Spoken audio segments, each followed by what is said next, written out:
नमस्कार, आप देख रहे हैं इंडिया टीवी। आपके साथ मैं हूं मीनाक्षी जोशी और इस वक्त पार्लियामेंट के बाहर विजय चौक से सीधी ये लाइव कवरेज आप देख रहे हैं। अब से थोड़ी देर में शीतकालीन सत्र का एक और दिन और इसके भी हंगामेदार रहने के आसार, इसलिए क्योंकि इस बार विपक्ष के हाथ मुद्दा है वायु प्रदूषण का। और जानकारी के मुताबिक चाहे प्रियंका गांधी हो, चाहे मल्लिकार्जुन खड़गे हो, चाहे सोनिया गांधी हो, वो सभी इसी मुद्दे पर जोर शोर से अपनी आवाज उठाने जा रहे हैं। सोनिया गांधी, प्रियंका गांधी, खड़गे इस वक्त सभी मास्क पहनकर पार्लियामेंट पहुंचे हैं। संसद के मकर द्वार पर प्रदर्शन करते हुए ये सांसद दिखाई दे रहे हैं। इमरान मसूद तो बाकायदा ऑक्सीजन सिलेंडर लेकर कल संसद भवन आ गए थे। मौसम का मजा लीजिए। आपको ध्यान होगा प्रधानमंत्री नरेंद्र मोदी ने जब अपना पहला संबोधन दिया था, मीडिया को संबोधित किया था, तो उन्होंने क्या कहा था कि आप मौसम का आनंद लीजिए। तो वही एक्चुअली इस वक्त विपक्ष जो है यहीं पे उनका सरकाज़म दिखाई दे रहा है। वही टीका टिप्पणी भी है कि मौसम का आनंद कैसे ले जब एयर क्वालिटी इतनी ख़राब है, इतना वायु प्रदूषण है, 400 के ऊपर जब हवा की गुणवत्ता ख़राब हो चुकी है। इसलिए सोनिया गांधी, प्रियंका गांधी, मल्लिकार्जुन खड़गे ये आज ऑक्सीजन मास्क में दिखाई दे रहे हैं। डोंट चोक आवर फ्यूचर, हमारे भविष्य का गला मत घोटिए। ये इस वक्त पोस्टर और बैनर्स लेकर विपक्ष के सांसद पार्लियामेंट के मकर द्वार पर दिखाई दे रहे हैं। और वहीं लोकसभा और राज्यसभा की संसदीय कार्रवाई शुरू हो गई। तस्वीरें सीधा सदन के अंदर से। भागाचा पाण्याचा मोठा प्रश्न सुटू शकतो। या 4 योजनांसाठी, या वळण योजनांसाठी केंद्र सरकारने या डेव्हलपमेंटल डेफिसिटच्या दृष्टिकोन Members who decide to submit notices of amendments to the said bill may do so now electronically through the e-notices portal latest by 12 noon. Notices so received will be processed for being admitted subject to fulfillment of all requisite procedural formalities and the conditions of admissibility stipulated under Rule 96 of the Rules of Procedure and Contract of Business in the Council of States, Rajya Sabha. प्रदूषण से ही जुड़ी हुई आज सोनिया गांधी ने pollution को लेकर सरकार को घेरा है। प्रदूषण पर सरकार कुछ करे, ये कहना है सोनिया गांधी का। सरकार की जिम्मेदारी बनती है, छोटे छोटे बच्चे मर रहे हैं। क्या कहा सोनिया गांधी ने, वो आपको सुनाते हैं। Article, so all I think is what the government has to do something about it. सरकार की जिम्मेदारी बनती है कि वे कुछ करें। छोटे छोटे बच्चे धमा वाले मार रहे हैं, बुजुर्ग लोग मैं जैसी बहुत सारे हैं, उनके लिए भी मुश्किल है।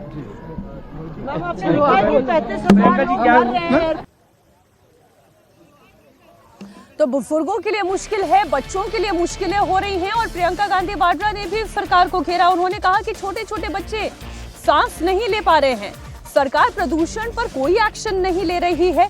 हर साल ये हालत बिगड़ती चली जा रही है, केवल बयानबाजी हो रही है, कोई ठोस कदम नहीं उठाया जा रहा।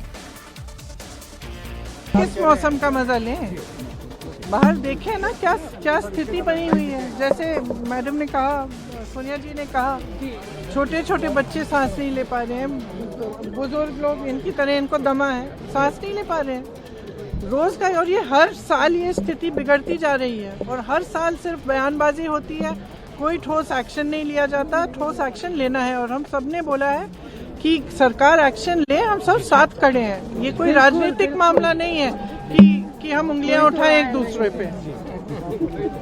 सदन में चर्चा भी चाहते हैं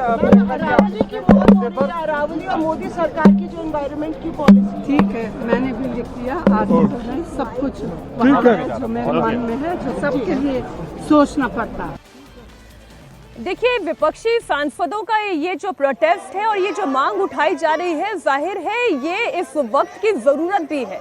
जिस तरह से मौसम खराब हो रहा है, हवा की गुणवत्ता खराब हो रही है, एयर क्वालिटी इतनी पुअर हो चुकी है, तो कई दफ़ा स्कूलों को ऑफलाइन से ऑनलाइन शिफ्ट करना पड़ता है।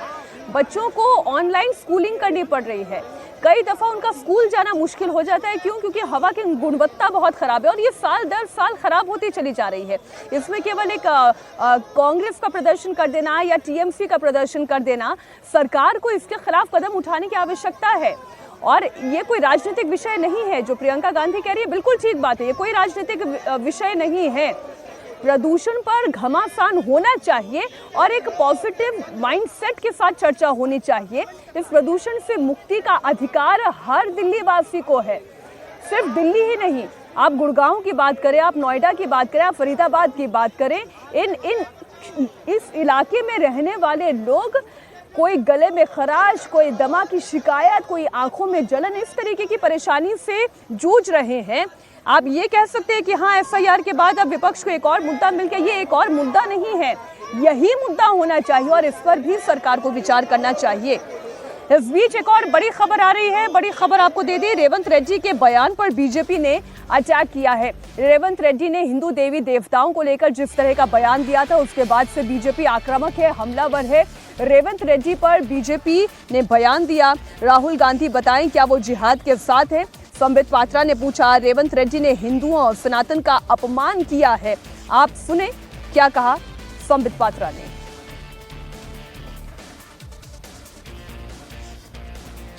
राहुल गांधी जी से पूछिए, कल उनके नेता रेवंत रेड्डी जी ने सनातन धर्म को प्रदूषित करने का जो काम किया था, सनातन धर्म के विरोध में जो उन्होंने वक्तव्य दिया था, चाहे वो हनुमान जी हो, चाहे वो देवी देवताओं के विषय को लेकर जिस प्रकार से हिंदुओं के विरोध में रेवंत रेड्डी ने कहा था और जिस प्रकार से इंडी गठबंधन के नदवी जी ने कल कहा कि अब तो जिहाद पार्लियामेंट तक आ गया है, जब जब जुल्म होगा, जब जब हमारे ऊपर किसी प्रकार का प्रहार होगा हम जिहाद करेंगे, और वो भी पार्लियामेंट के प्रांगण में कह रहे हैं। ये वही रेवंत रेड्डी है जिसने कहा था कांग्रेस मुसलमानों की पार्टी है, हाँ वी आर मुस्लिम पार्टी, ये रेवंत रेड्डी ने कहा था। मैं पूछना चाहता हूं, जब अभी एलओपी पूछेंगे, मैं खड़े होकर देखना चाहता हूं क्या वाकई राहुल गांधी एलओपी के विरोध में बोलेंगे? क्या वाकई राहुल गांधी आज हिंदू धर्म के लिए जिस प्रकार के अपशब्द का प्रयोग किया गया है उसके लिए बोलेंगे, या वह भी जिहाद के साथ खड़े हुए नजर आएंगे? तो हिंदू आस्था का जो अपमान रेवंत रेड्डी ने किया उस पर बीजेपी सवाल पूछ रही है राहुल गांधी से, लेकिन एक सवाल इस वक्त सरकार को भी खुद से पूछना चाहिए, ये जो हवा की गुणवत्ता खराब हो रही है इसे ठीक करने के लिए सरकार क्या कर रही है। बहरहाल अब बात कर लेते हैं प्रधानमंत्री नरेंद्र मोदी और रूस के राष्ट्रपति व्लादिमीर पुतिन की मुलाकात की। रूसी राष्ट्रपति व्लादिमीर पुतिन भारत दौरे पर आ जाने वाले हैं। आज शाम 6 बजे के करीब वो भारत पहुंच जाएंगे। रूस के राष्ट्रपति पुतिन का भारत दौरा इस वक्त अंतर्राष्ट्रीय सुर्खियां बटोरे हुए है। लगातार चाहे वो ब्रिटेन हो, अमेरिका हो, यूरोपियन देश हो, यूक्रेन है, सबकी निगाहें इस वक्त भारत पर, नरेंद्र मोदी पर और पुतिन पर टिकी हुई हैं।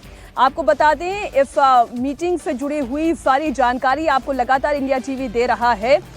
चाहे व्यापारिक समझौता हो, चाहे सामरिक समझौते हो, हर तरफ एक पॉजिटिव नोट पर यह डायलॉग जा सकता है।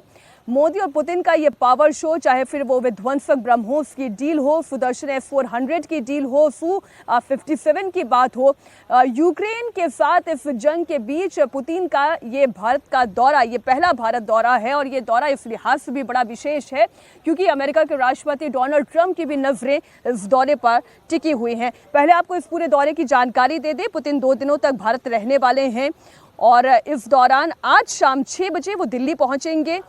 प्रधानमंत्री नरेंद्र मोदी आज पुतिन के लिए एक प्राइवेट डिनर होस्ट करने जा रहे हैं। कल दोनों देशों के नेताओं के बीच में बायलैटरल बातचीत होगी। इस दौरान प्रधानमंत्री मोदी और राष्ट्रपति पुतिन के बीच Su-57 S-400 समेत कई बड़ी डिफेंस डील हो सकती हैं। डिफेंस समझौते के अलावा दोनों नेताओं के बीच में टेक्नोलॉजी, एटॉमिक एनर्जी और मैरीटाइम ट्रेड यानी कि समुद्री व्यापार के सेक्टर में भी बड़ी डील होने की संभावना दिखाई दे रही है। बड़ी खबर आपको दे दें, मोदी और पुतिन के बीच कई बड़ी डिफेंस डील होने की संभावना है। रूस से तेल खरीद को लेकर भी बात होगी। ब्रह्मोस के एडवांस वर्जन पर भी चर्चा हो सकती है। ब्रह्मोस के एडवांस वर्जन पर भी समझौता संभव है। ब्रह्मोस का एडवांस वर्जन पहले से और ज्यादा घातक होगा। ये तमाम वो बिंदु है जिन पर प्रधानमंत्री नरेंद्र मोदी और रूसी राष्ट्रपति व्लादिमीर पुतिन के बीच में चर्चा होगी और डील संभव दिखाई दे रही है। पहले ब्रह्मोस के इस नए वर्जन की बात कर लें, जिसकी वजह से पाकिस्तान को भी बड़ी टेंशन है, क्योंकि जब ब्रह्मोस ने पाकिस्तान पर अटैक किया था तो कितनी तबाही मचाई थी। लेकिन ये जो एडवांस वर्जन है ये पहले से ज़्यादा छोटा होगा, पहले से ज़्यादा हल्का होगा, ये मिसाइल में भी आसानी से लोड किया जा सकता है और इसकी मारक क्षमता ब्रह्मोस के नए वर्जन की मारक क्षमता ब्रह्मोस के पिछले वर्जन से ज़्यादा घातक होगी। एक जेट पर 6 से 7 मिसाइलें लगाई जा सकती हैं। क्यों? क्योंकि ये साइज में भी और वज़न में भी पिछले बार के मुकाबले ज़्यादा हल्की हैं, ज़्यादा छोटी हैं, इसे लॉन्च करने में ज़्यादा आसानी है। ऐसे में अब सोच समझ आप सकते हैं कि पाकिस्तान के लिए कितना बड़ा डर होगा। पूरी दुनिया इसलिए इस वक्त भारत पर टकटकी लगाए हुए है। अगले आने वाले 30 घंटे ये अंतर्राष्ट्रीय सुर्खियां बनेंगे, ये तय मानकर चलिए। ब्रह्मोस के नए वर्जन की हमने बात की, Su-57 की भी बात कर लेते हैं, S-400 की डिफेंस डील की भी बात कर लेते हैं। ये जो Su-57 की हम बात कर रहे हैं, इसकी टेक्नोलॉजी ट्रांसफर के लिए भी रशिया तैयार है। 5th generation stealth fighter plane है ये Su-57, इसकी टेक्नोलॉजी ट्रांसफ़र के लिए रशिया तैयार दिखाई दे रहा है। और अगर ऐसे में ये डील हो जाती है तो फिर Su-57 का निर्माण भारतीय सरजमीं पर हो सकता है। बड़ी खबर आपको दे दें, टेक्नोलॉजी ट्रांसफ़र के लिए रूस तैयार है। 5th generation stealth fighter plane है Su-57।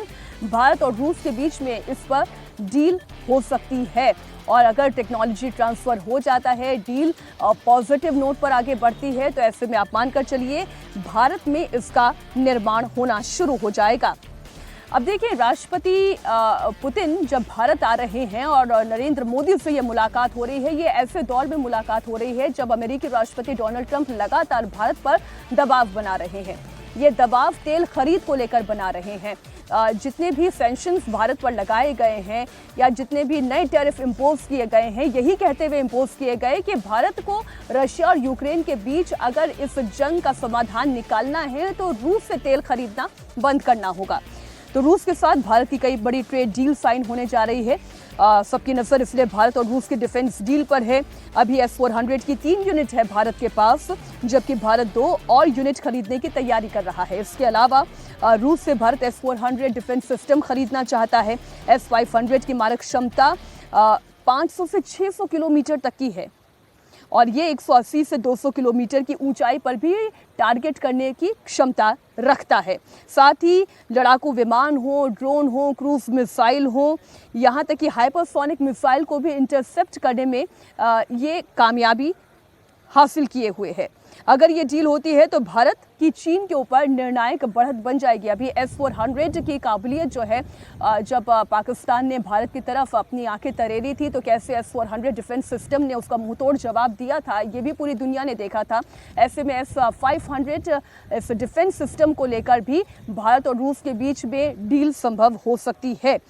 इधर आपको बता दें, पंतसीर एयर डिफेंस सिस्टम और R-37 मिसाइल पर भी बात बन सकती है। तो ये वो तमाम बिंदु हैं जिनके ऊपर राष्ट्रपति पुतिन और प्रधानमंत्री मोदी के बीच में चर्चा हो सकती है। तो डिफेंस डील जो है सबसे महत्वपूर्ण इस पूरे दौरे में दिखाई दे रहा है। रही बात यूक्रेन और रशिया के बीच में चल रही इस जंग की और ट्रंप के द्वारा लगातार भारत के ऊपर बनाए जा रहे दबाव की, इस पर क्या चर्चा होती है, यह आज की मुलाकात शुरू होने के साथ ही समझ में आ पाएगा। आज शाम 6:35 पर पालम एयरपोर्ट पहुंचेंगे रूसी राष्ट्रपति पुतिन और आज रात उनके सम्मान में प्रधानमंत्री नरेंद्र मोदी डिनर होस्ट करने जा रहे हैं। रूस से भारत तेल ना खरीदे, इसके लिए डोनाल्ड ट्रंप ने कई दफ़ा दबाव बनाया, टैरिफ भी इम्पोज किया, लेकिन भारत ने भी अपना स्टैंड एकदम क्लियर करके रखा कि रूस के साथ उनकी दोस्ती कितनी महत्वपूर्ण है और भारत पहले अपने हितों का ख्याल रखेगा और इसलिए तेल खरीद में कोई भी अड़चन नहीं आई। और वहीं अगर आप रूस का भी रवैया देखें भारत के प्रति, इस यात्रा के शुरू होने से पहले रूस का बयान आया है कि वो भारत के साथ एक ऐसी मित्रता चाहता है जिसमें कोई बंदिश ना हो, कोई पाबंदी ना हो। यानी भारत के साथ अपनी दोस्ती को लेकर रूस और पुतिन कितने आक्रामक भी हैं और कितने गर्मजोशी भी दिखाते हैं, ये बयान उसका एक परिचायक हो सकता है। भारत और रूस के बीच में होने वाली, चाहे वो तेल की डील हो, चाहे वो डिफेंस डील हो, जब भारत पर संकट आया है, रूस का स्टैंड भारत को लेकर क्या रहा है, ये दुनिया जानती है। इसी बीच एक और बड़ी खबर आपको बता दें, रूसी राष्ट्रपति व्लादिमीर पुतिन के इस दौरे से जुड़ी हुई भारी सुरक्षा इस वक्त राजधानी दिल्ली में दिखाई दे रही है। आपको बता दें, राजधानी दिल्ली में 7 लेयर्स की सुरक्षा है। पुतिन के दौरे के लिए पुलिस के 5000 जवानों की तैनाती की गई है। स्वाट टीम और एंटी टेरर दस्ता मुस्तैद है। संवेदनशील जगहों पर स्नाइपर्स ने पोजीशन ले ली है। पुतिन के भारत दौरे से पहले रूस ने एक बयान दिया, यह बयान सबको सुनना चाहिए। रूस ने कहा कि वो भारत के साथ नो लिमिट फ्रेंडशिप चाहता है, यानी कि ऐसी दोस्ती जिसकी कोई सीमा ना हो, जिसमें कोई पाबंदी ना हो।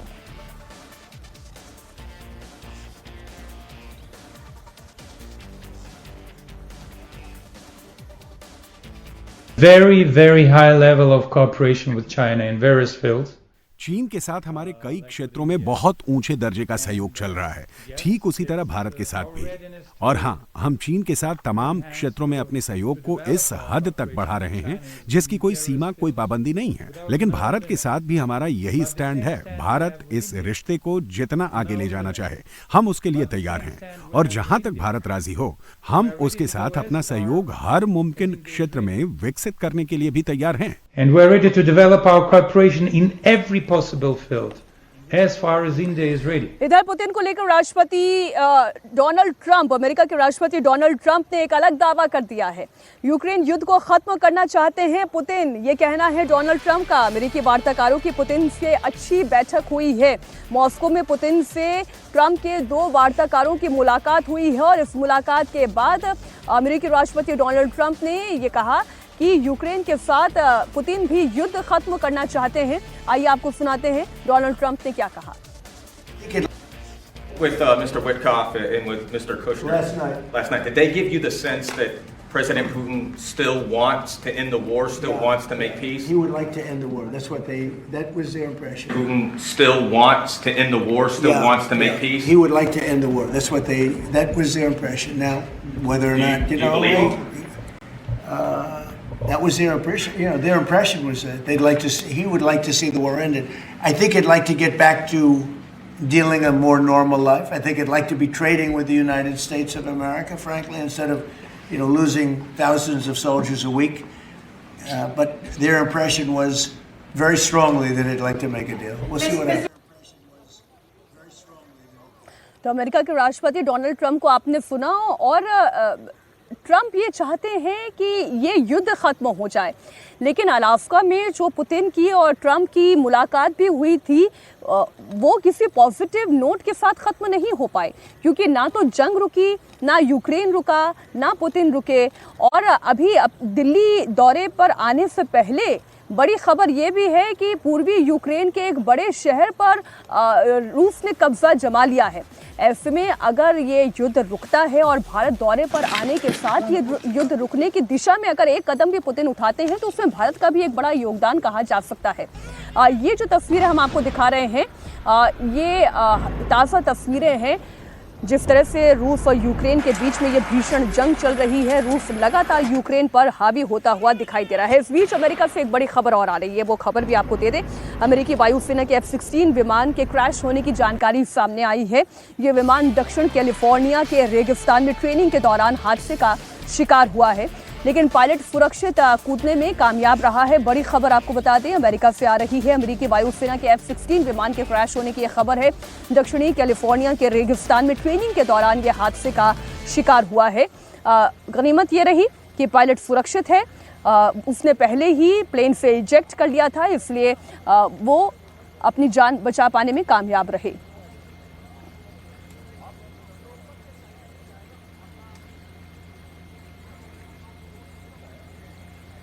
इस वक्त की बड़ी खबर एक बार फिर आपको बता दें, अमेरिका से ये तस्वीरें आ रही हैं दक्षिणी कैलिफोर्निया के रेगिस्तान की ये तस्वीर, जहां पर अमेरिका का फाइटर विमान F-16 क्रैश हो गया है।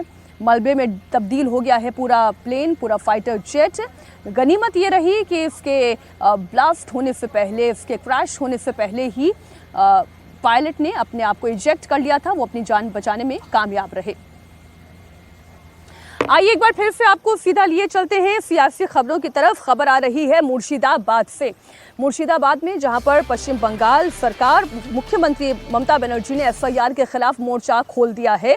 मुर्शिदाबाद में आज वो जनसभा करने जा रही हैं। मुर्शिदाबाद में ही टीएमसी के विधायक हुमायूं कबीर बाबरी मस्जिद की नींव रखने का ऐलान कर चुके हैं।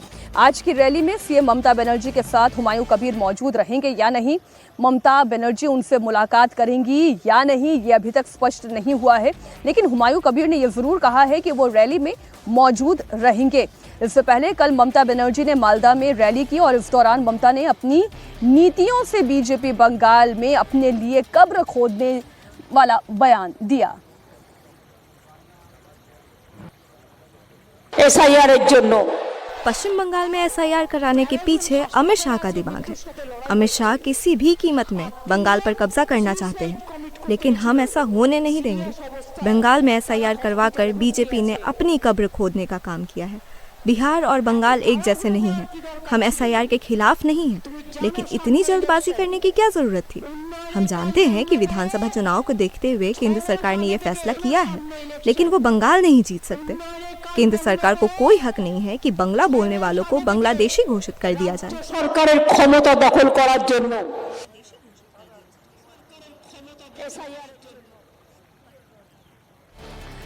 स्पेशल इंटेंसिव रिवीजन का तो विरोध लगातार पश्चिम बंगाल सरकार कर ही रही है। टीएमसी इसका विरोध कर रही है। ममता बनर्जी बाकायदा एक प्रदर्शन कर चुकी है, वो मार्च निकाल चुकी है। आपको बता दें, ममता बनर्जी एसआईआर के मुद्दे पर सबसे ज्यादा एक्टिव दिखाई दे रही हैं। उन्होंने मतुआ समुदाय के इलाके में पहले रैली की, फिर कल मालदा पहुंची। आज मुर्शिदाबाद में ममता बनर्जी की रैली है और इसके बाद ममता बनर्जी 9 दिसंबर को कूच बिहार में एसआईआर के खिलाफ रैली करेंगी। ममता बनर्जी लगातार 2 दिन में 2 रैलियां कर रही हैं। मालदा और मुर्शिदाबाद में ममता बनर्जी इतना जोर क्यों लगा रही हैं, उसके पीछे का कारण भी आप समझिए। मालदा और मुर्शिदाबाद दोनों मुस्लिम बहुल इलाके हैं। मालदा में मुस्लिम आबादी 51% है, तो मुर्शिदाबाद में मुस्लिमों की संख्या 66.27 है। मालदा में विधानसभा की कुल 12 सीटें हैं, जिनमें से टीएमसी पिछले चुनाव में 7 बार जीत चुकी है। नहीं, अभी कोई बातचीत नहीं हुआ। ममता बनर्जी राज्य का मुखिया है, मुख्यमंत्री है। वो तो कल मेरा डिस्ट्रिक्ट में आया, फिर रात्रिवास करने के बाद आज मालदा में गया, आज फिर वापस आया। कल यहाँ रैली है, वो रैली करके फिर जाएंगी कलकत्ता, यही मालूम है। अच्छा, आप शामिल होंगे मीटिंग में, रैली में? हाँ जरूर। मेरा तो सांगठनिक जिला जो प्रेसिडेंट है वो मुझे इनवाइट किया, तो मैं तो जाऊंगा। इस बीच बाबरी मस्जिद बनाने के ऐलान के बाद से मुर्शिदाबाद में टेंशन बढ़ गई है। बड़ी खबर आपको दे दें, राज्यपाल से सख्त एडवाइजरी जारी करते हुए ये कहा गया है कि हुमायूं कबीर के बयानों से माहौल पर असर पड़ रहा है, इसलिए उनके खिलाफ एहतियाती एक्शन लिया जाए। हुमायूं कबीर ने 6 दिसंबर को मुर्शिदाबाद में नई बाबरी मस्जिद के शिलान्यास की घोषणा की। इसके लिए हुमायूं कबीर ने मुर्शिदाबाद में जगह जगह बाबरी मस्जिद के पोस्टर भी लगवा दिए। हुमायूं कबीर ने कहा है कि उन्होंने मुर्शिदाबाद के बेलडांगा में बाबरी मस्जिद बनाने के लिए जमीन ले ली है और 6 दिसंबर से इसकी बुनियाद रखी जाएगी।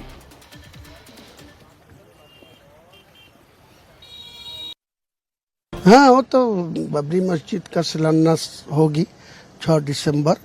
स्टेट का मेरा नेता सब लोग को संहति दिवस भी उद्यापन होगी। मैं यहाँ का बेलडंगा में एक बाबरी मस्जिद 3 साल के लिए काम चलेगी, इसीलिए उनका भित्ति स्थापन होगी। किसको बुला रहे हैं आप उसमें?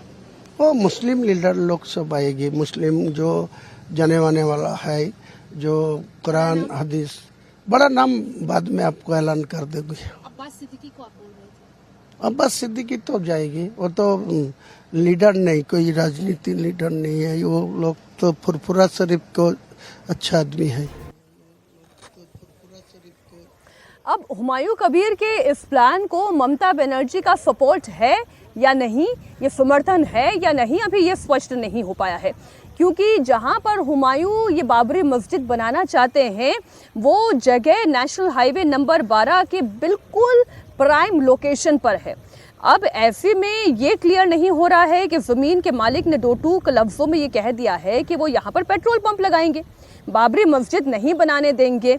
अब इस ज़मीन के चारों तरफ से इसे घेर कर किसी बाहरी की एंट्री को बैन करने का भी नोटिस लगा दिया गया है, जिसकी एक्सक्लूसिव तस्वीरें इस वक्त हम आपको दिखा रहे हैं।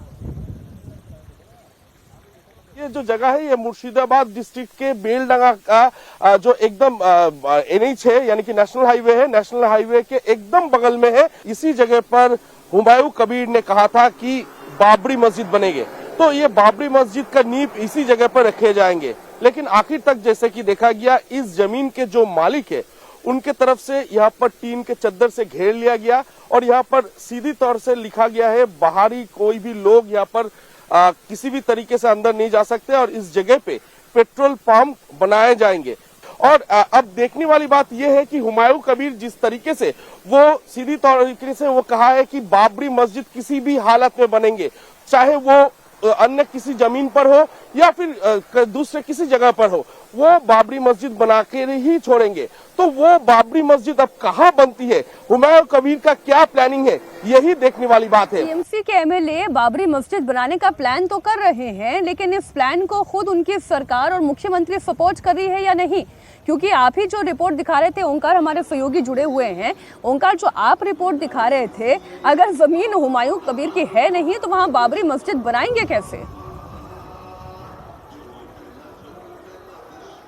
जी देखिए, ये अभी तक हुमायूं कबीर ने क्लियर नहीं किया है, क्योंकि प्राइमरीली वो लोकेशन या फिर वो जगह उन्होंने चुना था बाबरी मस्जिद के नींव रखने के लिए। बाद में जैसे कि देखा गया कि उस जमीन के जो मालिक है वो पूरी जमीन को घेर लिया और घेरने के बाद वहाँ पर सीधी तरीके से नोटिस भी लगा दिया गया है कि बाहरी लोग यहाँ पर प्रवेश एकदम से रेस्ट्रिक्टेड है। इसके साथ साथ उसी जगह पे वो पेट्रोल पंप भी लगाएंगे। तो आज जैसे कि जो एक खुलासा होने वाला है और वो है कि फिलहाल जैसे कि देखा जा रहा है यहाँ पर हुमायूं कबीर वो पहुंच चुके हैं ममता बनर्जी की जो आज मीटिंग है, इस मीटिंग पर, और ममता बनर्जी के साथ उनका आज क्या बातचीत होता है ये भी देखने वाली बात होगी। क्योंकि इस वक्त जैसे कि देखा जा रहा है हुमायूं कबीर यहाँ पर पहुंच चुके हैं, कुछ सिक्योरिटी रीजन के वजह से हम लोग उनके तक पहुंच नहीं पा रहे हैं। हालांकि वो इस वक्त पहुंच चुके हैं और ममता बनर्जी के साथ उनका आज बातचीत भी होगा। कुछ देर पहले हुमायूं कबीर के साथ हमारा भी बातचीत हुआ है और उनका जो कहना है कि जो उनका जो डिसीजन है यानी कि बाबरी मस्जिद के नींव रखने की और नया बाबरी मस्जिद बनाने की, उस हौसला अभी तक उनका बुलंद है और वो 6 दिसंबर को नया बाबरी मस्जिद वो बनवाएंगे। और किस जमीन पे ये बनेगा वो अभी तक रिवील नहीं कर रहे हैं, क्योंकि उनका कहना है कि कुछ सिक्योरिटी रीजन की वजह से उनको ये जमीन का जो जमीन है उस जमीन को छिपा के रखना पड़ रहा है। 6 तारीख ही वो इस पूरी जमीन कहाँ पर ये बाबरी मस्जिद बनेगा उसका हवाई किला बना लिया गया है, लेकिन उसके लिए जमीन अब तक इनके पास है नहीं। बहुत शुक्रिया ओंकार आपका पूरी जानकारी के लिए।